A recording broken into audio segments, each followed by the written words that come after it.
Ndio maana kuna mtu una vita na unashindwa kuiongelea, kwa sababu asili ya hiyo vita ujui imetoka wapi. Asili ya hiyo vita ni ile familia ulioivamia.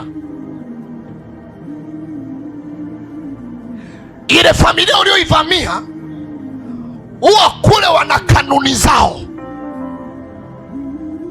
na ili uzae lazima uende kusema nao.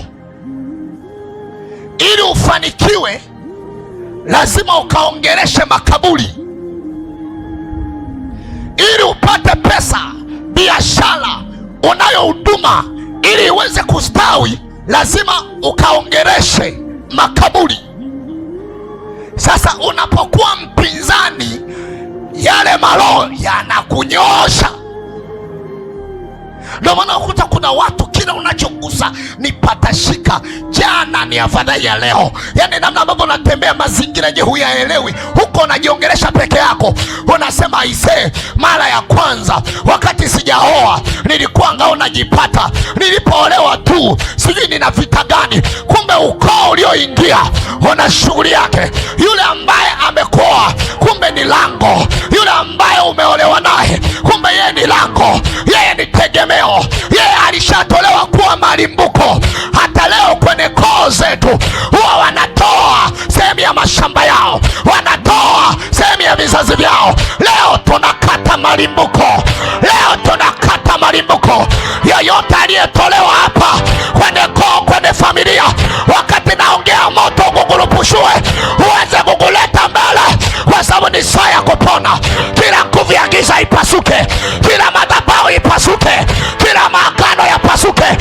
Au useme amina usiseme, mimi ninachojua natupa moto.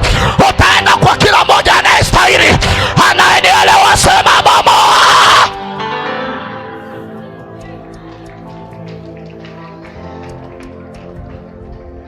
Sema kwetu sisi huwa tunasoma, kwa nini hapa hawaendelei?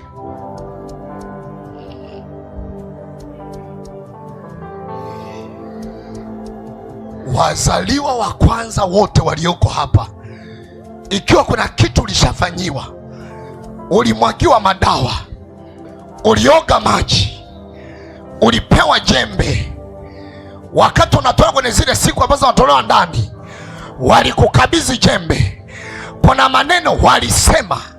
Tangu siku ile ukatolewa kuwa mikononi mwa adui. Leo Yesu anasema niandalie watu wa bonde la uponyaji, alafu nitakasie wazaliwa wa kwanza. Hao watakuwa wa kwangu, hao watakuwa wa kwangu. Alafu nenda kwa Farao, mwambie Farao hawaachie wazaliwa wa kwanza waende wakanitumikie.